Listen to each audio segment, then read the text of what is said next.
누가복음 14장 25절부터 35절까지 우리 같이 읽읍시다. 수많은 무리가 함께 갈새 예수께서 돌이키사 이르시되 무릇 내게 오는 자가 자기 부모와 처자와 형제와 자매와 더욱이 자기 목숨까지 미워하지 아니하면 능히 내 제자가 되지 못하고 누구든지 자기 십자가를 지고 나를 따르지 않는 자도 능히 내 제자가 되지 못하리라. 너희 중에 누가 망대를 세우고자 할진대 자기의 가진 것이 준공하기까지에 족할는지 먼저 앉아 그 비용을 계산하지 아니하겠느냐. 그렇게 아니하여 그 기초만 쌓고 능히 이루지 못하면 보는 자가 다 비웃어 이르되 이 사람이 공사를 시작하고 능히 이루지 못하였다 하리라. 또 어떤 임금이 다른 임금과 싸우러 갈 때 먼저 앉아 1만 명으로 저 2만 명을 거느리고 오는 자를 헤아리지 아니하겠느냐. 만일 못할 터이면 그가 아직 멀리 있을 때에 사신을 보내어 화친을 청할지니라. 이와 같이 너희 중에 누구든지 자기의 모든 소유를 버리지 아니하면 능히 내 제자가 되지 못하리라. 소금은 좋은 것이나 소금도 그 맛을 잃으면 무엇으로 짜게 하리요. 땅에도 거름에도 쓸데없어 내버리느니라. 들을 귀 있는 자는 들을지어다. 아마 제자가 되기 위한 길, 제자의 사명, 제자의 본분을 지키기 위해서 우리가 어떤 마음 자세로 살아야 되는가를 말씀을 합니다. 이 본문과 함께 신앙을 하기 위한 그 몇 가지 마음 정리, 어떤 마음을 가지고 우리가 살아야지 되고 어떤 마음으로 신앙을 하는 자세가 되면 좋을까를 세상의 여러 사례 이야기를 통해서 같이 본문과 함께 보도록 합니다. 우화입니다. 신들이라고 그래서 또 하나님 위에 또 다른 신이 있다 이런 뜻이 아니라 우화나 신화로 만들어진 이야기입니다. 진리를 세상에 보냈습니다. 우주의 모든 수많은 우상들, 신들이죠. 잡신들이 모여서 난상 토론을 벌이면서 인간에 대해서 한탄을 합니다. 우리한테 문제 해결을 하려고 빌로도 오지도 않고 신들을 뛰어넘으려고 도전까지 하려고 그러는데 어떻게 했으면 좋겠느냐. 이러다가 상의를 한 결과 세상에 있는 모든 진리를 숨기자, 없애버리자, 감추어 놓자. 그러면 이들이 아무것도 아니고 결국은 우리한테 올 것이다. 이렇게 하면서 그 진리를 숨길 곳을 찾기 시작을 했습니다. 그런데 아무리 생각을 해도 그 진리를 숨길 만한 데가 없어요. 별 사이에 또 달 사이에 바다 깊은데 산속에 돌 사이에 이렇게 한다 하더라도 어떤 때는 그 인간의 열정이 그것을 찾아낼 수 있을 것 같다라고 하는 생각에 고민을 하다가 내린 결정이 진리를 인간의 마음에 숨기자. 인간의 마음 속에다가 숨기자. 그러면은 찾지 못할 것이다 라고 하는 거였어요. 근데 왜 인간의 마음 속에다 숨기면 찾지 못할까요? 그건 간단합니다. 인간들이 자기를 들여다보지 아니하고 전부 바깥으로 눈을 돌리고 어떻게 하면 더 높은 데로 올라갈까? 어떻게 하면 무엇을 더 이룰까? 여기에 집중하기 때문에 그래요. 진리이신 예수님은 가장 크시고 가장 높으신 분이 가장 낮은 비참한 모습으로 가장 낮은 곳으로 오셨습니다. 그러면 우리가 있어야 될 위치는 어디예요? 가장 낮은 곳에 있어야지 됩니다.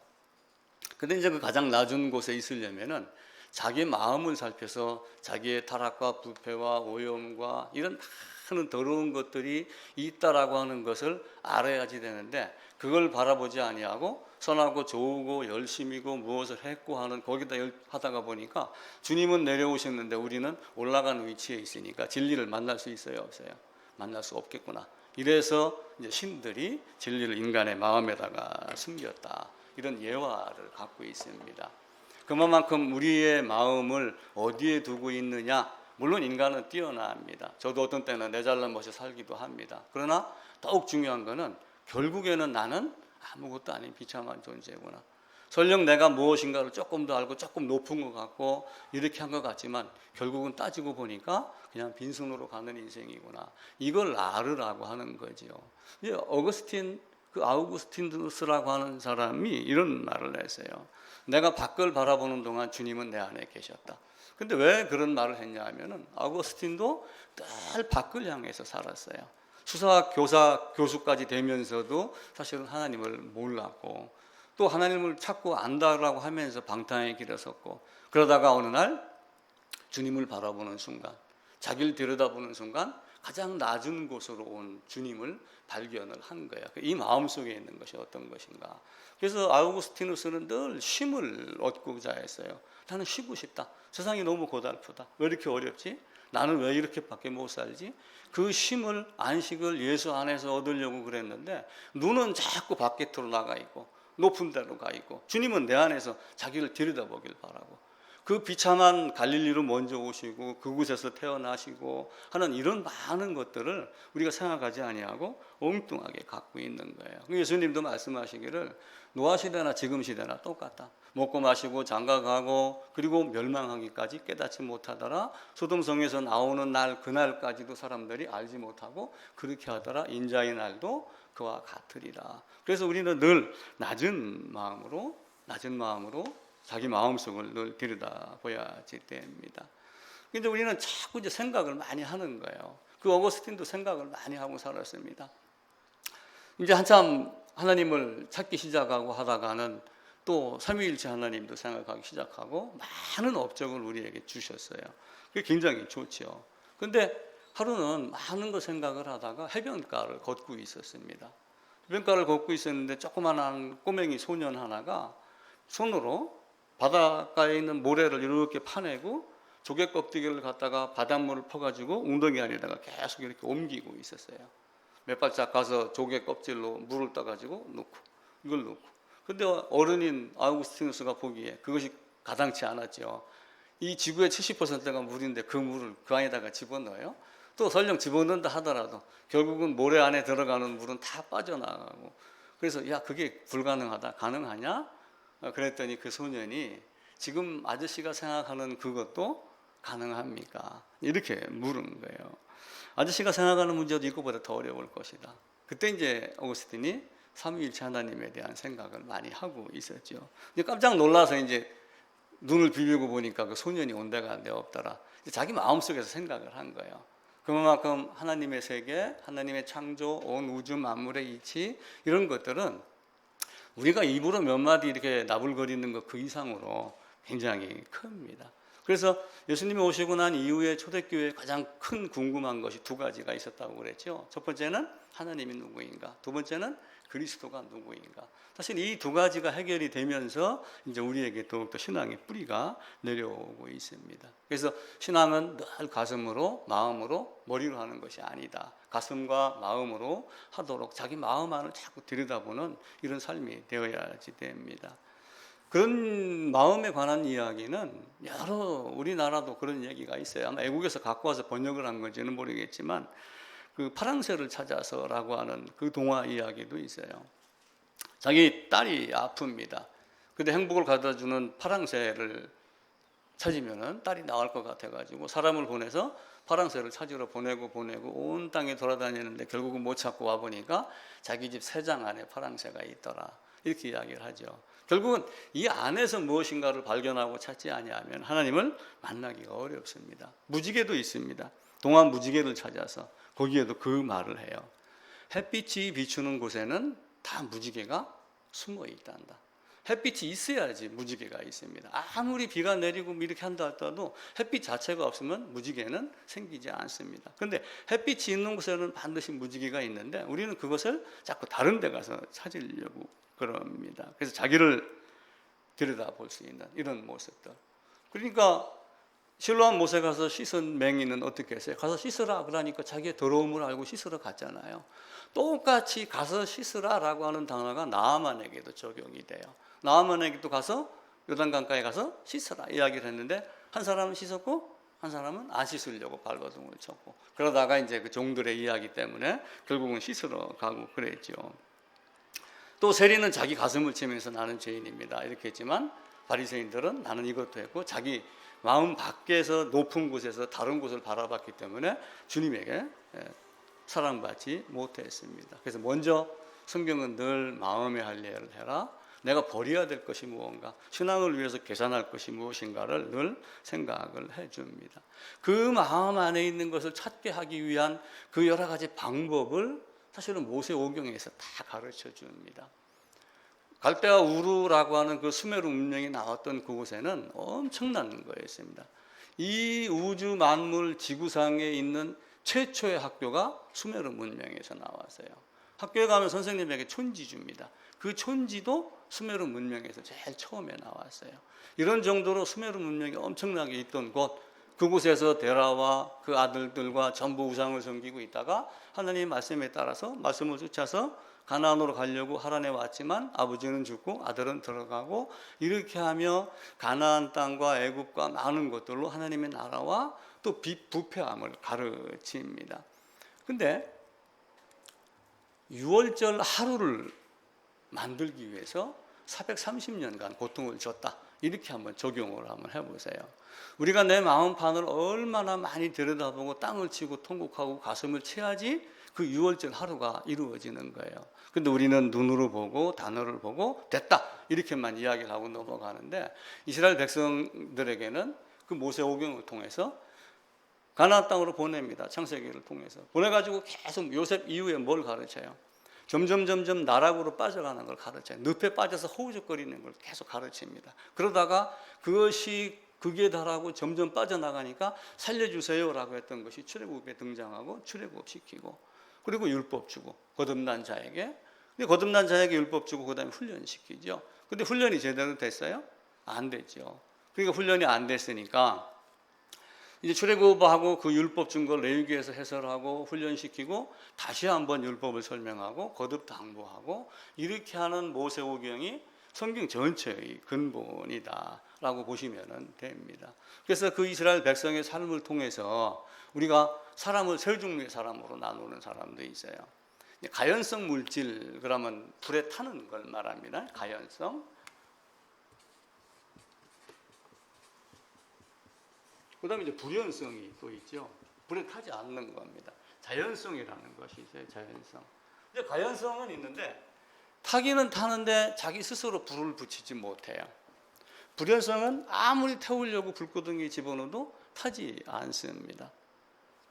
자연성은 스스로 발화할 수 있는 능력이 있어요. 외부에서 자극을 줘야지고 외부에서 죄를 깨닫게 해주고 이렇게 하긴 하는데 스스로 불을 붙일 수가 없고, 또 불을 붙였다 할지라도 슬그머니 바람 불면 꺼지기도 하고 다시 스스로 살아내지 못하고 하는 가연성 같은 인간들이 많이 있다. 이스라엘뿐만 아니라 애굽에서도 그런 것들이 많이 있어요.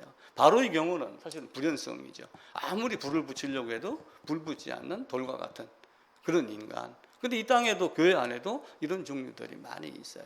근데 스스로 자기 마음을 들여다보고 나는 주님에게 가야 돼. 이렇게 하면서 자연성으로 자기 마음에 발화를 일으키고 스스로 불을 붙일 수 있는 사람. 물론 스스로 불을 붙인다는 것은 외부에서 온 하나님의 은혜와 사랑 때문이죠. 믿는 믿음도 부패 오염된 우리의 인간의 능력으로는 사실은 불가능합니다. 우리가 예수님을 믿는 믿음이라고 하지만 그 믿음에 대한 정의도 사실은 굉장히 어렵습니다. 다음 시간에 한번 그 믿음에 대한 정의를 다시 한번 말씀을 드릴게요. 이 가연성, 불연성, 자연성, 이런 많은 것들, 나도 가만히 나를 들여다보면은 어떤 때는 자극을 받아야지 움직여요.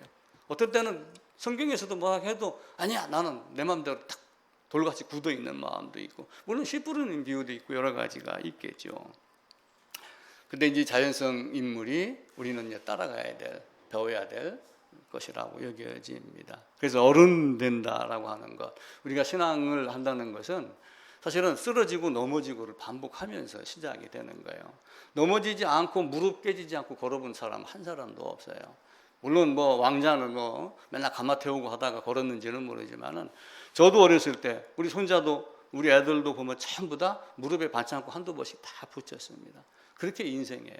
신앙도 항상 맑고 깨끗하고 이런다라고 생각은 하지 않는 것이 좋습니다. 산을 만나면 힘들어도 넘어갈 줄 알고 강 만나면은 헤엄치고, 이렇게 하는 것이 진짜 신앙이며 성숙해가는 과정이며 어른이 되어가는 과정이다라고 봅니다. 그래서 진짜 어른이 되다는 얘기는 이런저런 거를 다 살다가 보니까 때로는 피할 줄도 알고, 때로는 포기할 줄도 알고, 때로는 돌아갈 줄도 알고, 지는 게 이기는 거라는 것도 알고, 이게 이제 신앙인이 가져야 될 아주 묘한 것들입니다. 그래서 재주보다 앞서는 것이 성품이고, 또 실력보다 앞서는 것이 그 사람의 성실성입니다. 이 마음을 다스리지 못하고 이 마음을 생각하지 못하면은 깊은 것이 없어요. 호랑이는 어디에 있어요? 호랑이는 깊고 험한 산에 있습니다. 고래는 어디에 있어요? 강에 있어요? 바다에 있어요? 깊은 산에 호랑이가 있고 깊은 물에 큰 물고기가 있는 것과 마찬가지로 우리도 우리의 마음을 점점 큰 그릇이 되고 받아들일 줄 알고, 이만한 돌멩이를 접시물에다가 딱 던지면 접시까지 깨집니다. 그런데 이만한 돌멩이라도 큰 강이나 바다에 가서 퉁 던지면은 풍덩 소리는 나지만 결국은 그 바다가 강물이 그것을 삼키며 잔잔하게 다시 그냥 물결이 일어나고 마는 이런 모습을 보는 거예요. 그래서 우리의 삶이 늘 오늘도 내일도, 그래서 그 오늘이라고 하는 것 항상 중요합니다. 제가 이제 휴가를 간다고 하면서 이제 2주간 예배를 드리지 아니하고 전도사님이 대신 했습니다. 그러면서 제가 이제 이런저런 생각할 수 있는 시간을 많이 가졌어요. 그래서 이제 그런 내용들과 함께 오늘 본문과 이렇게 생각을 해봅니다. 시간을 보다가 또 나를 돌아보니 내 마음도 그리 깨끗하지 못한 것들이 너무나 많았고, 또 사람들은 인생은 60부터라고 이렇게 이야기를 합니다. 왜 60부터일까라고 하는 걸 계산을 해보면은 60이라고 하는 것이 옛날 말로는 이제 한갑이 되면 갈 때가 다 됐다 이런 이야기잖아요. 지나온 과거 살펴보니 결국은 잘한 것도 많지만 잘못한 것도 많고 부질없는 것들에 의해서 많이 다투고 살았구나, 이런 것들 깨닫는다고 그래요. WHO라고 하는 세계보건기구에서는 중년, 제가 67입니다. 그런데 66부터 79세가 중년이에요. 중년. 저는 청년이에요, 아직은. 그러니까 청년은 언제가 청년이냐면 18세에서 65세가 청년이에요. 근데 노인이라고 하는 것은 언제냐면 80세부터 99세. 근데 99세 이상 100세부터는 장수노인이라고 부른다고 그래요. 근데 우리는 이제, 저도 밖에 나가면 어르신, 뭐 신문에는 60대 뭐 노인들 이렇게 하고 그러니까 어떤 때는 되게 억울하고 되게 불편하고, 어떤 때는 막 화를 내고 싶을 정도로 아직은 젊은데 왜 나를 그렇게 여기나 이렇게 생각하고 그래요. 인생 공부도 마찬가지예요. 초중고대 이걸 40%로 보고 60 이후의 나머지 인생을 60으로 보면서 인생 공부를 하는 것이 좋다. 그러니까 40년간은 학문을 하는 거고 60년간은 공부를 하는 거예요. 그래서 옛날 사람들은 학문과 공부를 구별을 했어요. 학문은 책 가지고 연필 갖고 싸우는 것이고, 공부는 삽갱이 가지고 인생을 살면서 얻는 지혜다. 그래서 우리가 마음을 제대로 만들지 아니하면은 어렵습니다. 그래서 어려서 배우는 공부도 있지만 커서 배우고 늙어서도 배우는 것들이 우리 모두에게 있어야지 됩니다. 그래서 정보 얘기 드렸죠. 정보가 있지만 정보를 가지고 지식을 만들어 놨어요. 섞여 있고 뒤죽박죽 흩어져 있는 것을 모아서 정보를 만들어 놨는데 그 지식 얻는 것으로 만족하지 아니하고 지혜를 얻어야지 됩니다. 성경은 지혜를 주길 원하지 율법학자들 같이 율법과 학문과 서기관과 같은 그런 거에 대해서 이야기는 하지는 않아요. 제가 저를 살펴보니까 제 삶이 이모작이 들어갔더라고요. 저는 포스코를 다니다가 이제 퇴직을 했으니까 인생 이모작을 살고 있는 거예요. 그러니까 인생 이모작이라고 하는 것은 어떤 의미냐 하면은 1년에 농사를 짓는데 한 밭에 2번 농사를 짓는 거예요. 근데 그 시점이 언제인지는 모르지만은 A라고 하는 작물과 B라고 하는 작물 두 개가 서로 다른 게 이모작이에요. 또 하나는 이기작이라는 것이 있어요. 이기작. 이기작도 마찬가지로 같은 밭에 있는데 A가 있고 A-가 있어요. 같은 걸 반복을 하는 거예요. 그래서 저를 가만히 살펴보니까 내가 포스코를 다니다가 목사가 됐다라고 하니까 이모작 삶을 살고 있더라고요. 그래서 은퇴라고 이야기를 해요. 리타이어. 근데 RETIRE라고 하는 리타이어를 RE다 딱 줄을 꺼놓고 타이어를 바꿔 낀다, 이렇게 얘기를 하면서 새로운 걸 이야기를 해요. 그러다가 휴가 중에 이런저런 생각을 해보니까 이기작에 대해서 조금 더 깊이 생각을 해야 되겠다. 이게 여기까지 지금 와 있는 거예요. 와 있는데 그 중에 제가 2013년도에 여기다가 개척을 하고 지금 2021년이 됐어요. 그 나머지 여기 다시 한번 좀 내가 정리를 좀 새로 하는 시간이 지금 되는 것 같아서 이기적 인생을 새로 한번 살아야지 되겠다. 근데 왜 이게 어렵냐 하면은 이론과 실제가 다르기 때문에 그래요.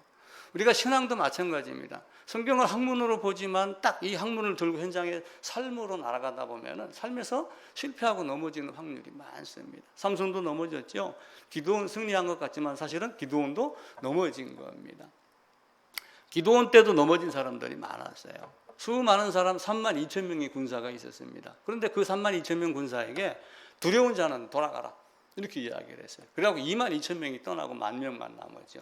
그 중에 이제 300명만. 그리고 나머지 이 3만 2천 중에 300명 빼놓고 나서는 하나님이 돌려보내고 스스로 돌아간 자도 있지만 사실은 제대로 쓰임받지 못한 자가 되기도 하는 겁니다. 교과서와 현장. 회사 가면 그런 얘기를 많이 해요. 야, 회사는 학교가 아니야. 그러니까 학교에서 많이 배웠어도 회사에 들어오면 전부 새로 가르칩니다. 너가 배웠던 이것도 다 있지만 다시 가르쳐요.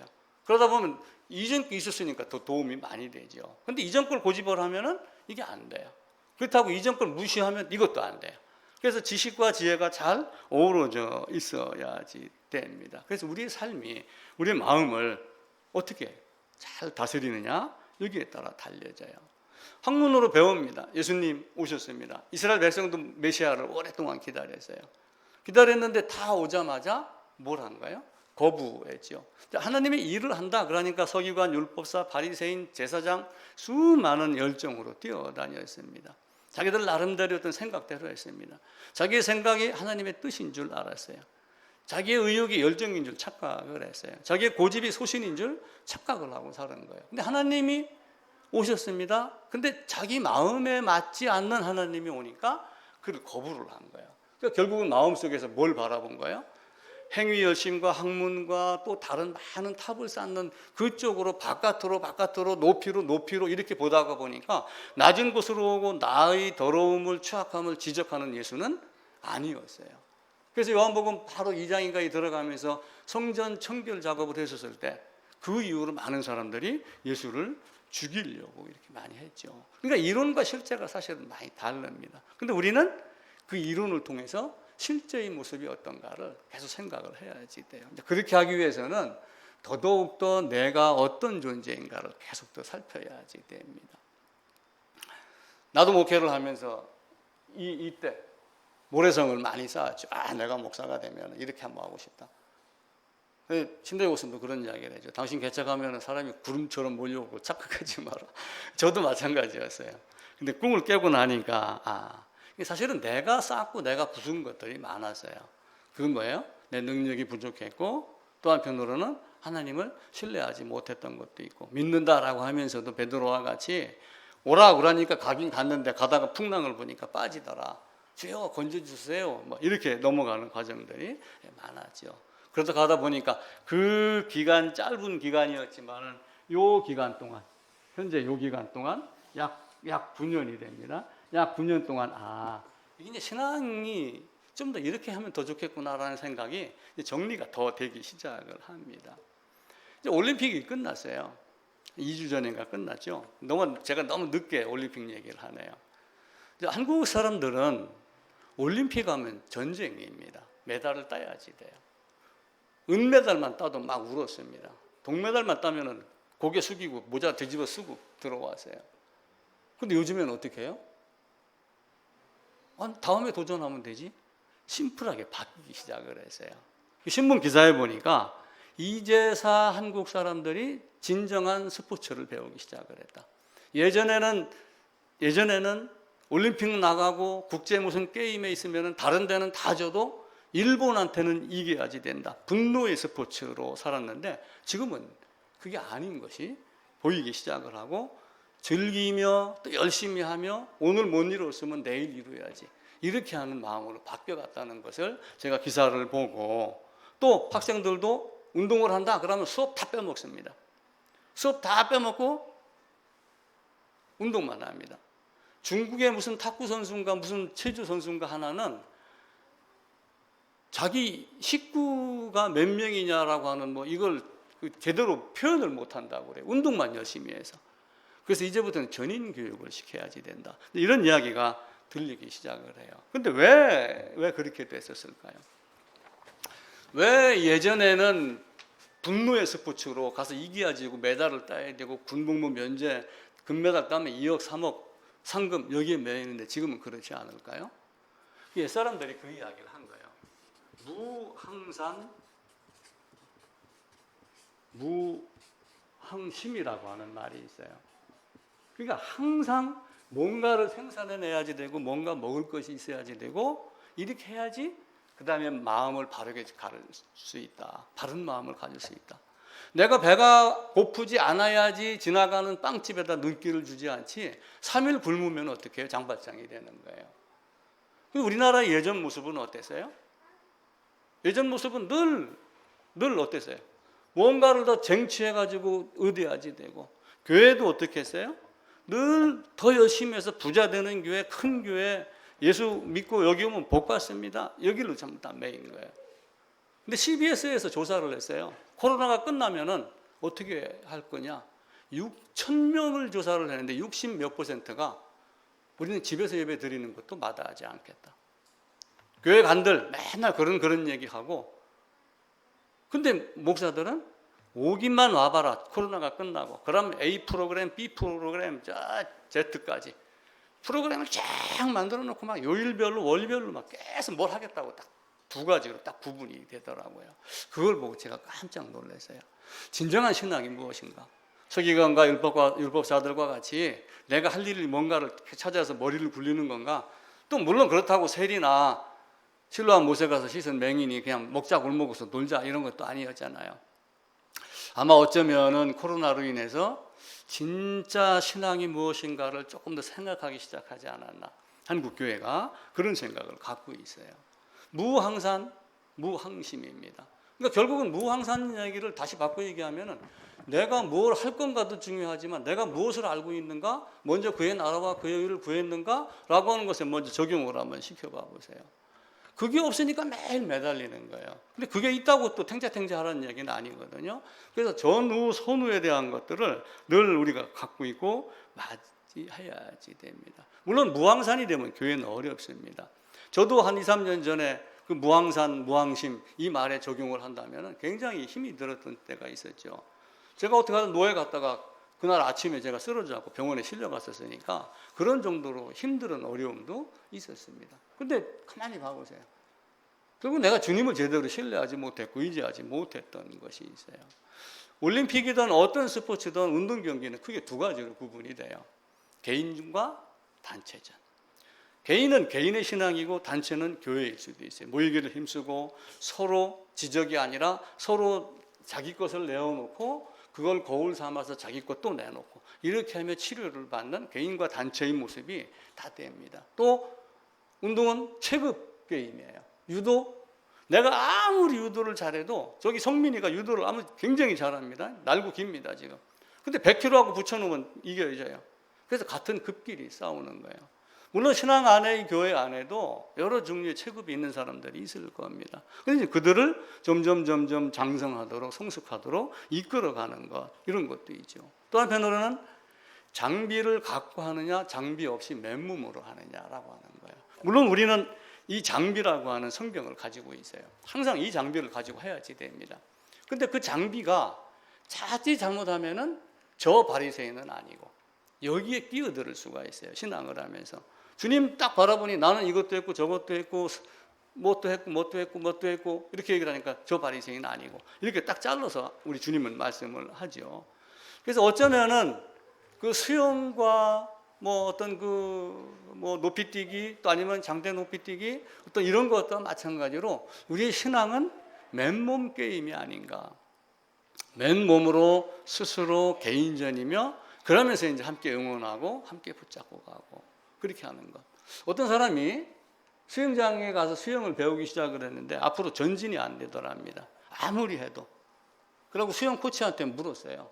나는 아무리 발을 굴러도 안 됩니다. 어떻게 해야 됩니까? 라고 딱 물으니까 수영 코치가 귀다가 대고서 한마디 쏘근거리더래요.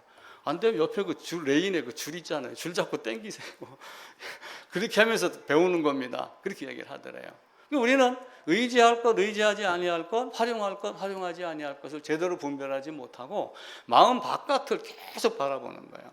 그러니까 우리 주님은 그것까지 버리지 아니하면, 쟁기 잡고 뒤돌아보면은 누가 내 어머니요 내 모친이요? 그것도 버리지 아니하면, 이렇게 계속 이야기를 합니다. 성경은 굉장히 어렵습니다. 믿음이 굉장히 쉬운 것 같죠? 믿음 굉장히 어렵습니다. 나는 쉽게 믿었어. 쉽지 않아요. 이 세상에서 가장 믿음이 좋은 사람이 누구예요? 이 세상에서 가장 믿음이 좋은 사람 누구일까요? 예수님이에요. 예수님. 그 예수님의 믿음을 나중에 또 얘기를 합시다. 성경에 난제가 많아요. 예를 들어 베드로 전서에 있던 대로 옥에 있는 영에게 선포했다 그러니까 죽은 자에게도 복음 선포해서 그거 가지고 다투기도 하고, 그러다가 결국은 승리의 선포다 이렇게 또 해결하고 넘어가고 그러죠. 근데 난제가 또 뭐냐면은 메시아를 기다리고 메시아를 안다 하고 율법을 연구하고 다 했는데 직접 보자, 직접 만나자, 내 앞에 등장하자, 그는 아니야라고 거부했다는 거예요. 그래서 성경 중에 제일 난제는 하나님의 비밀인 그리스도다. 저는 당당하게 그렇게 이야기를 합니다. 운동에는 체급이 있고 단체전, 개인전이 있지만 우리 주 예수님 앞에서는 성경처럼 세상처럼 계파도 없고 학위도 없고 체급도 요구하지 않아요. 단지 네 마음 안에 있는 것을 잘 들여다봤느냐 받지 않았느냐, 이걸 한 가지만 가지고 따집니다. 양궁처럼 현대에서 지원을 해가지고 화살촉이 제대로 맞는 화살만 골라내는 그런 것도 하지 않습니다. 오직 예수로 나의 마음과 나의 간절함만 가지고 이야기를 합니다. 이게 우리 신앙이며 지금까지 몇 년 동안 목회를 하다가 보니까 이게 무항심이 되려면은 무항산도 있어야 되지만, 한편으로는 내가 어떤 존재인가를 계속 살피는 낮은 곳에 내가 있어야지 되겠다, 이런 생각도 계속 하게 됩니다. 어떤 책에 이런 글이 있어요. 아흔이 되니 누구를 원망하지 않게 되었습니다. 아흔이 되고 나니까 아무도 원망하지 않는다고 그래요. 우리가 이순이라는 말을 써요. 이순을 쓸 때 이 이자가 귀 이자를 씁니다. 귀 이자를 쓰거든요. 그러니까 어떤 말을 들어도 이걸 바꿔 들을 수 있는 능력이 60세 이상은 있다. 근데 나는 가만히 살펴보니까 이순이라 해도 그걸 제대로 못했어요. 바꿔 듣지 못하고 있는 그대로 듣고 화를 내기도 하고 이런 적도 많았어요. 70은 종심이라고 그래요. 종심은 결국 무슨 의미냐면은 이 마음을 그대로 따라한다는 얘기예요. 그러니까 마음을 따라서 하니까 내가 행한 어떤 생각과 행위도 그런 것이 하나도 없더라. 이게 70의 고의의 종심이라고 그래요. 근데 종심을 향해 가면서도 과연 나는 그 종심이 이루어질까? 두려워지는 거예요. 근데 그렇게 하다가 글을 보니까 아흔이 되니까 아무도 원망하지 않겠다, 누구도 원망하지 않게 되었다라고 이야기를 합니다. 왜 그런 거 부연 설명이 있더라고요. 내가 그 젊은이의 그 나이였을 때 내가 그 젊은이보다 더 잘했다고 말할 수가 없었다. 그래서 그냥 그렇게 이야기를 한다. 그래서 저도 지나온 세월, 지나온 목회 과정, 여러 삶, 아이들 키우던 거, 이런 걸 딱 되니까 맞다, 인정할 건 인정을 하고 잘못한 건 잘못했다 하고, 그러면서 내 마음을 살피는 그 아흔의 나이가, 그 마음의 아흔이 빨리 됐으면 좋겠다라고 생각을 합니다. 하나님은 우리에게 많은 걸 가르쳐요. 세상에서도 많은 걸 가르칩니다. 어떤 목사가 지난주인가 제가 이야기를 잠깐 한 적이 있어요. 신대원에서는 설교를 할 때 세상 이야기는 한마디도 하지 말라 가르쳤는데, 도대체 어떻게 해야 됩니까? 그래서 제가 그랬죠. 예수님은 지나가는 거지, 병자, 돌멩이, 풀 이것저것 다 가지고 말씀을 했다. 다음 주에 우리가 성찬합니다. 그거 왜 빵하고 포도주로 했어요? 옆에 있으니까 하는 거예요. 그걸 가지고 자기의 사랑을, 방법을 가르치는 거예요. 그 당시에 그렇게 했기 때문에 지금도 이런 것 저런 것을 사용해서 설교하는 것이 가능할 것이다. 나는 그렇게 많이 합니다 라고 이야기를 했는데, 영화 올드라고 하는 게 개봉이 될 때요, 신문에 소개가 나왔어요. 보러는 가고 싶은데 코로나 때문에 못 가겠더라고요. 근데 어느 가족이 해변으로 놀러 갔는데 갑작스레 어느 해변이 순간 탁 가로막히면서 순간 이동을 비슷하게 된 거예요. 빠져나갈 수도 없는 공간에 딱 해변에 있으면서 30분마다 1년씩 늙어가요. 그러니까 30분 전에 10살이었는데 30분 지나니까 11살 되고 2시간 지나니까 20살이 되고 막 이러는 거예요. 그래가지고 막 서로 막 울고 불고 치고받고 싸우고 이제 이렇게 했는가 봐요. 그러다가 더 늙어가니까 뭘 깨달았어요? 치고받고 싸우고 조금 더 먹고 덜 먹고 좀 더 높아지고 낮아지고 하려고 했던 모든 것들이 다 아무것도 아니었구나. 그걸 깨달았대요. 그래서 그 올드란 영화 마지막 부분에는 그 다 늙어간 사람들이 침침한 눈으로 자기의 자식과 아내와 남편을 더 자세히 들여다보기 시작을 했고, 그리고 더 들리지 않는 귀로 상대방의 말에 더 귀를 기울이기 시작했다 라고 하는 대화 그 기사를 봤어요. 이건 언젠가 내가 다운을 받아서 한번 봐야 되겠다. 우리 마음이 그런 거예요. 이 마음이 어떻게 나를 관리할 건가, 버릴 건가. 오늘 읽었던 본문도 사실은 그런 걸 다 버리라는 거예요. 제가 부연 설명이 너무 많았지만 이것저것 다 버리지 아니하면, 자식 사랑, 아내 사랑, 남편 사랑, 돈 사랑, 이거 다 버리지 아니하면, 쟁기 잡고 뒤돌아보면은 안 된다. 주님을 따르기 위해 버려야 될 것이 무엇인가를 선포하라는 거예요. 그러니까 저도 처음에는 계산하라 그렇게 했었을 때, 내가 목회를 하면 어떻게 하고 어떤 장소고 어떻게 돈은 얼마나 필요하고를 계산하려고 그랬는데, 결국 주님이 이야기하는 것은 이것도 버리고 저것도 버리지 아니하면은 안 된다. 버려야 될 것이 무엇인가를 먼저 찾아라 라고 이야기를 합니다. 누가복음 14장으로 다시 갑니다. 26절입니다. 무릇 내게 오는 자가 자기 부모와 처자와 형제와 자매와 더욱이 자기 목숨까지 미워하지 아니하면 능히 내 제자가 되지 못하고. 사실 이 미워하다라고 하는 이 말에 싫어하고 증오하다라고 하는 뜻이 있어요. 그런데 이 전체의 맥락은 뭐예요? 친구 어머니, 내 동생, 나 자신을 증오하라는 뜻이 아니라 이것보다 더 소중한 것이 무엇인가를 생각하라는 거예요. 이것보다 더 먼저 해야 될 게 선행할 것이 무언가, 우선순위가 어떤 게 더 높은가를 생각하라고 하는 거예요. 그렇게 하며 자기를 버리고 자기 십자가를 지고, 또 누구든지 자기 모든 소유를 버리지 아니하면, 이 모든 소유 안에는 재산뿐만이 아니라 자기의 생각, 자기의 자랑하는 능력, 힘, 똑똑함, 모든 것들이 다 포함이 다 있겠죠. 그걸 버리지 아니하면 내 제자가 되지 못한다. 그러니까 그 소유를 가지고 있던 율법사, 바리새인, 서기관 이런 사람들은 제자가 되지 못했어요. 누가복음 그 앞에 9장으로 한번 가보겠습니다. 108쪽이죠. 57절입니다. 길 가실 때 어떤 사람이 여짜오되 어디로 가시든지 나는 따르리이다. 묻습니다. 내가 따라갑니다. 어디로 가십니까? 내가 당신을 끝까지 따라가겠습니다. 베드로도 그렇게 했죠. 죽는 데까지 따라가겠다.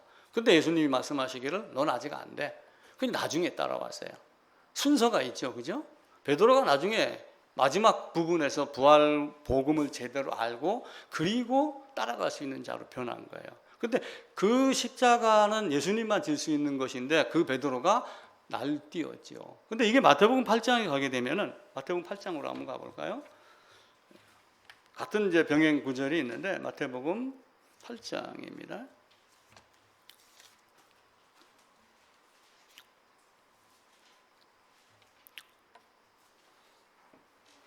18절부터 읽을게요. 예수께서 무리가 자기를 에워싸는 것을 보시고 건너편으로 가기를 명하시니라. 한 서기관이 나와 예수께 이르되 선생님이 어디로 가시든지 저는 따르리이다. 예수께서 이르시되 여우도 굴이 있고 공중의 새도 거처가 있으되 인자는 머리 둘 곳이 없다. 22절입니다. 21절 제자 중에 또 한 사람이 이르되 주여 내가 먼저 가서 내 아버지를 장사하게 허락하옵소서. 예수께서 이르시되 죽은 자들이 그들의 죽은 자를 장사하게 하고 너는 나를 따르라. 다시 이제 누가복음 9장으로 가면은 똑같은 내용이 이제 누가 의사와 마태가 쓴 내용 중에 이제 다른 것은 어떤 사람과 서기관의 차이가 있습니다. 누가복음 9장 57절에 길 가실 때 어떤 사람이 이렇게 이야기를 했었을 때 여우도 굴이 있고 공중에 새도 집이 있을 때 있는데 인자는 머리 둘 곳이 없다. 이렇게 이야기를 하며 그 서기관의 마음 상태를 이야기를 해요. 네가 그렇게 생각을 하고 있고 너는 그렇게 살고 있으니까 내가 네 안에 들어갈 공간이 없구나 이러는 거예요. 그러니까 우리의 마음을 어디에 둘 건가를 생각을 해야지 돼요. 알고 높은 곳 갖고 더 많이 배우고 많은 거 자랑하고 율법사, 서기관, 바리새인, 사도 바울도 거듭나기 이전에는 그렇게 많이 했죠. 근데 그게 다 뭐예요? 부질없는 짓이었다는 걸 알아요. 그랬더니 그 부질없던 학문이 나중에 지혜로 바뀌기 시작을 했죠. 나로 가서 내 아버지를 먼저 장사하게 해라. 그럼 아버지가 진짜 죽었나요? 이거는 학자들마다 의견이 다릅니다. 물론 진짜 죽은 건 아닐 것이라고 여기는 사람들이 많아요. 내 아버지를 장사하게 해라? 근데 어떤 학자는 그런 이야기를 하더라고요. 이스라엘에는 이제 그 장사를 2년에 걸쳐서 해요. 쉽게 얘기를 하면은. 돌아가시면 3일 후에 무덤에 집어넣습니다. 근데 우리 같이 흙으로 덮는 것이 아니라 동굴 안에 넣죠.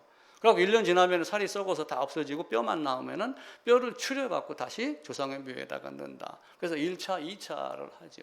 근데 그런 것까지도 죽은 자가 장사하게 해라. 근데 또 한편으로는 아버지의 유산을 받을 때까지 기다려주세요. 이렇게 해석을 하는 사람도 있어요. 제가 어떤 게 정확한지는 잘 모르겠습니다. 근데 결국은 쟁기를 잡고 뒤돌아보는 자는 하나님 나라에 적당하지 아니하다라고 하는 거죠. 근데 레위기에서 이 말씀을 또 뒷받침을 해요. 레위기 21장으로 한번 가보겠습니다. 레위기 21장입니다.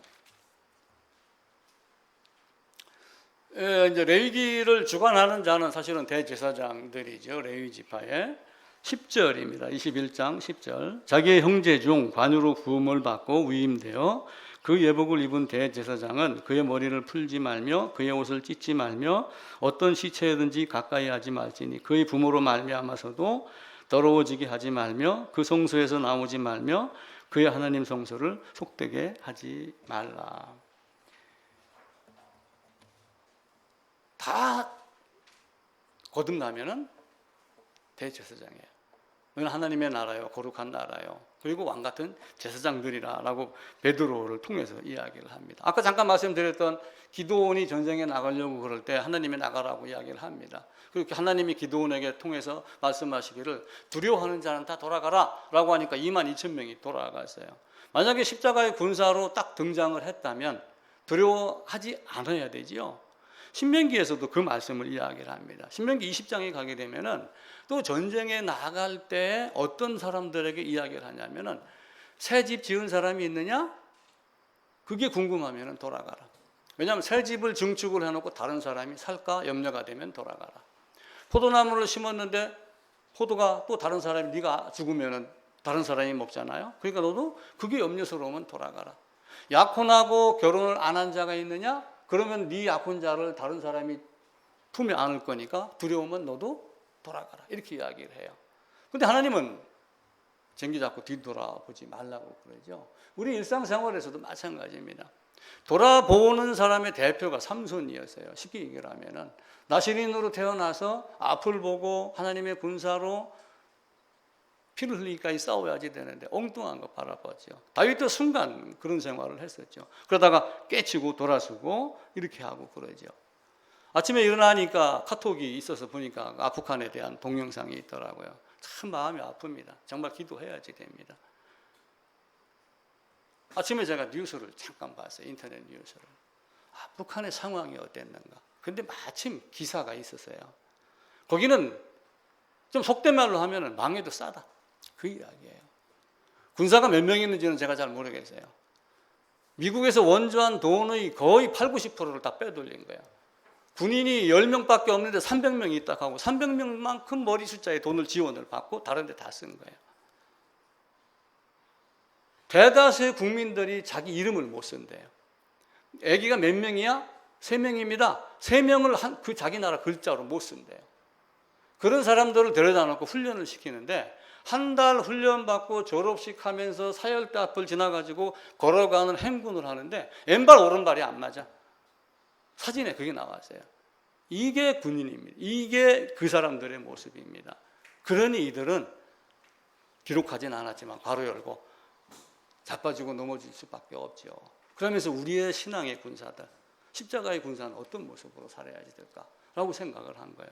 엉뚱한 데 마음 뺏기는 것이 아니라 진짜 내가 바로 훈련받고, 그러니까 민수기에서 훈련을 계속 시키는 거예요. 계속 시켜도 실패를 했지만 가나안에 들어가서 승리를 해야 되잖아요. 근데 가나안에 들어가서도 그들은 또 이게 인간의 역사예요. 예수님 오시고 난 이후에도 마찬가지였어요. 그 율법을 가지고 학문 자랑하고, 대제사장도 성전에서 제의 지키는 걸 자랑하고, 인자가 올 때도 그러하겠다. 노아 소돔의 이야기를 하면서 우리 주님은 그렇게 말씀을 하셨습니다. 그래서 우리가 자기 목숨까지 미워하지 아니하면, 형제 자매를 미워하지 아니하면, 그거는 미워하라는 뜻이 아니라 우선순위를 어디에 둘 거냐. 우리 신앙의 우선순위. 소중한 건 먼저 하기, 이런 거 있어요. 우선순위 어디에 둘 거냐. 가치, 뭐가 중요하고 뭐가 긴급하고 하는 이것들. 그러니까 우리 일상 중에는 긴급한 것이 있고 중요한 것이 있어요. 근데 긴급한 것이 계속 발생이 되면 괴로워서 못 살아요. 그래서 긴급한 것이 어쩌다 있을 수는 있지만 중요한 걸 가지고 이게 중요하다 하면 그 중요한 것이 내일 당장 성취되는 건 아니지만 10년 뒤, 20년 뒤를 보고 그 중요한 걸 보고 나가야지 되는 거예요. 아니, 예수님이 십계명에서 주님이 말씀하셨잖아요. 하나님이 제5계명 뭐예요? 하나님에 대한 말씀을 하고 인간에 대한 말씀할 때 첫 번째 5계명이 네 부모를 공경하라, 이렇게 가르쳤어요. 근데 네 부모를 미워하지 아니하면 말이 좀 이상하죠? 그럼 하나님은 어떻게 가르친 거야? 우선순위를 따지라고 하는 거예요. 세상에 중요한 것들이 많이 있습니다. 중요한 것들이 많이 있지만 지금 당장 하나님의 부르신 만큼 중요한 것이 없다라고 하는 거예요. 우리는 그 부르심을 따라야지 되는 거예요. 저도 나름대로는 목회를 많이 빨리 하고 싶었어요. 근데 이 사람이 못 가게 막았어요. 막았던 이유 중에 첫 번째는 돈 못 벌어서겠죠. 두 번째는 뭐예요? 나같이 성질 더러운 놈이 목회 현장에 가게 되면은 많은 사람 죽이니까 하지 말라, 그런 거였어요, 사실은. 근데 와서 보니까 실제 내가 많이 넘어지고 많이 고치지 못한 분들이 지금도 많이 있는 거예요. 그거를 내가 휴가 중에 탁 생각을 하면서, 야, 이제 이모작을 출발했으니까 이모작 안에 있는 이기작 1기를 이기작 2기에서 좀 바꿔서 제대로 목회를 해내야지 되겠다, 이 생각을 한 거예요. 하나님 우리에게 사고방식 전환, 우리가 진짜 구해야 될 것은 높은 곳에 있는 것이 아니라 땅에서 풀면 하늘에서도 풀린다고 하였으니 땅에서 푸는 것이 무엇인가를 먼저 생각할 수 있는 사람, 그냥 느닷없이 주님 어디로 가십니까? 죽기까지 따라가겠습니다, 그렇게 얘기를 하는데 예수님의 십자가는 예수님만이 짊어져요. 제가 이스라엘 가니까 전부 이제 골고다 언덕 가는 그 골목이 있어요. 열 몇 번 쉬는 장소가 있어요. 예수님이 가다가 이제 쉬고 이 십자가가 나무가 엄청 무거우니까 전부 이제 십자가 행진을 합니다. 그때는 머무르고 했어요. 신학교 2학년 때인가 3학년 때 제가 갔어요. 나중에 생각을 하니까 내가 그거 체험 교육할 필요가 없구나. 십자가는 예수님만 지는 것이지 내가 지는 것이 아니구나. 그래서 베드로가 내가 죽는 데까지 따라가겠습니다 라고 할 때, 네가 지금 올 수 없지만 나중에는 오리라. 나중에는 십자가를 졌죠. 먼저 제자가 되고 먼저 거듭나고 먼저 마음 관리가 잘 되며 신앙의 뿌리가 내리면은 따라오지 말라고 해도 그 길을 따라갈 수밖에 없는 사람으로 바뀌는 것이 신앙인가라고 생각을 합니다. 그래서 저도 이제 버릴 게 뭔가를 많이 생각을 해서 더 많이 버리려고 그렇게 합니다. 다시 올림픽 얘기로 잠깐 들어가면은 탁구가 배드민턴 여자 복식 8강전 이야기가 또 기사가 있더라고요. 중국하고 일본하고 복식 배드민턴 8강을 했는데 일본 선수 중에 한 사람이 올림픽 메달을 나눴고 발목이 부러졌어요. 결론은 의사가 올림픽을 포기하고 치료를 해라 라고 하는데, 이제 같은 파트너가 내가 도와줄 테니까 같이 하자, 이렇게 해서 했다고 그래요.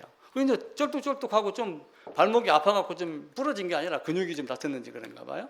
힘이 들어서 가니까 중국 선수들이 계속 그 친구한테 공격을 한 거예요. 결국은 졌지요. 졌는데 나름대로 열심히 싸운 거예요. 근데 그 NHK 아나운서가 울었답니다. 저 아픈 몸에도, 저 아픈 사람을 위해서 성한 사람이 질 걸 뻔히 알면서도 다른 파트너를 구해서 했으면 혹 우승도 할 수 있었을 텐데, 그럼에도 불구하고 자기 짝꿍을 버리지 아니하고 끝까지 그를 살피며 서로 위로하고 이렇게 싸웠던 것, 그 마음이 얼마나 고마울까, 그 다리가 얼마나 아팠을까 하며 NHK 그 아나운서가 울었다는 기사가 있었어요. 우리도 부족함이 많습니다. 어쩌면은 그 배드민턴 발목 다친 한 선수처럼 어쩌면은 당신이 그럴 수 있고 당신이 그럴 수 있고 이 사람도 그렇게 될 수가 있어요. 근데 교회는 그걸 서로 엮어가면서 힘들으면 어깨동무하고 필요하면 업어주고 이렇게 하는 거예요. 그 모래 위의 발자국이라고 하는 그것이 예수님과 나와의 관계도 있지만 성도와 성도 간의 관계에도 그런 모습들이 있어요.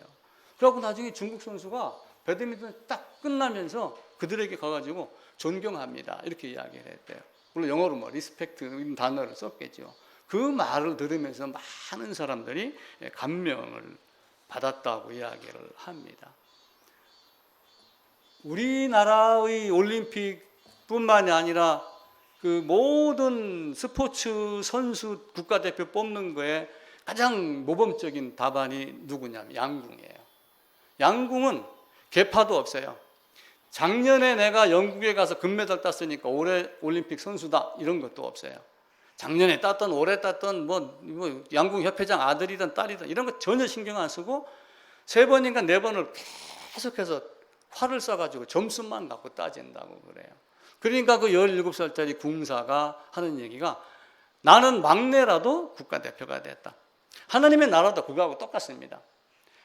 알고 모르고 바리새인 율법사 서기관과 같이 성경을 해석하는 능력이 없을지라도 하나님이 보시기에 아름다운 존재, 그 존재가 되면은 그 17살 청년이 이야기를 했듯이 공정이라는 것이 공정. 공정은 하나님은 공의의 하나님이잖아요. 공의의 하나님이면서 딴 편은 공정이라고 하는 것이 있어요. 공의도 뜻이 여러 개가 있어요. 공의의 심판도 있고 여러 개가 있지만 처음에 출발은 하나님이 공의로 출발을 합니다. 그 공의의 출발의 첫 번째 공의가 뭐냐면은 뭐 어떤 사람도 예의 없이 공정하게 심판하는 것 이게 공의이기도 해요. 어찌 보면 그거는 두 번째예요. 공정하게 심판하는 것 이건 두 번째입니다. 그런데 공의라고 하는 건 하나님의 약속이에요. 영원전에 약속한 그 백성을 반드시 끄집어내서 택하여 훈련받게 하고 거듭나게 하고 새 예루살렘에 데려가겠다. 반드시 내가 이룬다라고 하는 것을 약속한 게 공의예요. 이 공의의 하나님, 이 의의 하나님을 우리가 먹여야지 되는 거예요. 그걸 제대로 아는 것이 믿음이기도 하고 그럽니다. 그래서 우리의 이제 여러분 남은 목회뿐만이 아니라 여러분 남은 인생도 세상에 살다가 신앙을 한다고 들어왔어요. 이걸 이모작이라고 봅시다. 신앙을 한다고 여기까지 왔어요. 이기작 1부, 이기작 2부. 뭐 이렇게 또 한번 나눠봅시다. 그래서 앞으로 저나 여러분이나 우리의 삶이 정말 바뀌어야지 되고 저는 그동안 나름대로는 많은 걸 이야기를 했어요. 신론부터 기독론, 인간론, 뭐 교회론은 그렇게 이야기를 많이 하지는 않았어요. 왜냐하면 기독론을 알고 구원론을 알면은 교회론은 거의 이루어질 것이다라고 생각을 했기 때문에 그래서 하나님이 우리에게 준 이런 많은 것들. 아브라함의 종이 이삭의 아내를 구하러 가가지고 라반의 집에 가서 리브가를 딱 만나서 건넨 게 뭐예요? 리브가인 줄 확인하자마자 코걸이, 귀걸이 준 거예요. 목걸이. 너 내 거야. 끌려와. 넥타이가 그거예요. 이거 끌고 가는 거예요, 사실은. 그리고 예복을 줬어요. 예복. 갑자기 제가 생각나는 게 있어서 성경에 리브가의 죽음에 대한 기록이 있는 언가를 제가 프로그램을 갖고 막 찾아봤는데 리브가가 죽었다라고 하는 기록이 성경에 제가 못 찾았어요. 없는 걸로 알고 있어요. 생명을 가지면 우리의 모습은 그렇게 바뀝니다. 지난주에 제가 그 얘기를 잠깐 한번 드렸죠. 광야교회 돌을 뜨면은 그 돌을 뜨는 장소에서 다듬고 깨고 연마하고 모양 만들고 그리고 모양 다 만들어진 걸 갖고 어디로 가요? 성전에 가서 조립을 하는 거예요. 그래서 지상교회 이 땅에 있는 광야교회 안에서는 시끄러워야지 돼요. 시끄러운 게 네 잘나니 내 잘나니 싸워서 시끄러운 것이 아니라 나는 이렇게 부조리가 많았습니다. 나는 이렇게 마음속으로 더러운 걸 생각하고 감추었습니다.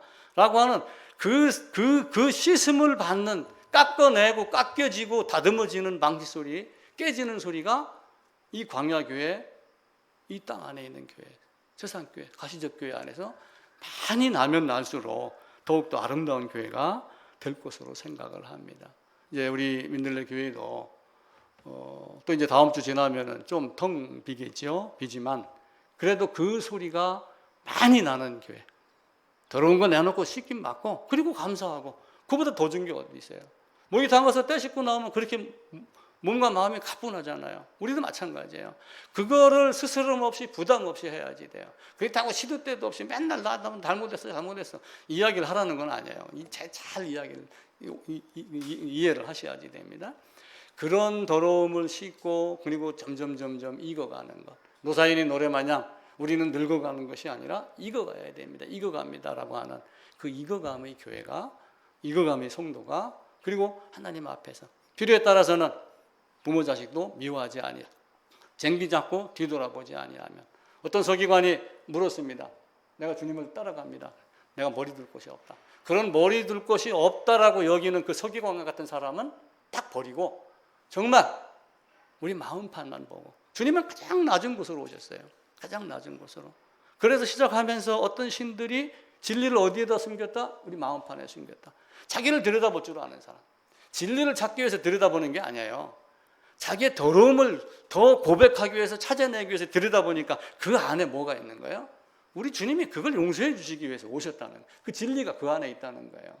그래서 우리가 더욱더 낮고 겸손한 자, 아름다운 모습이 되기를 부탁을 드리겠습니다.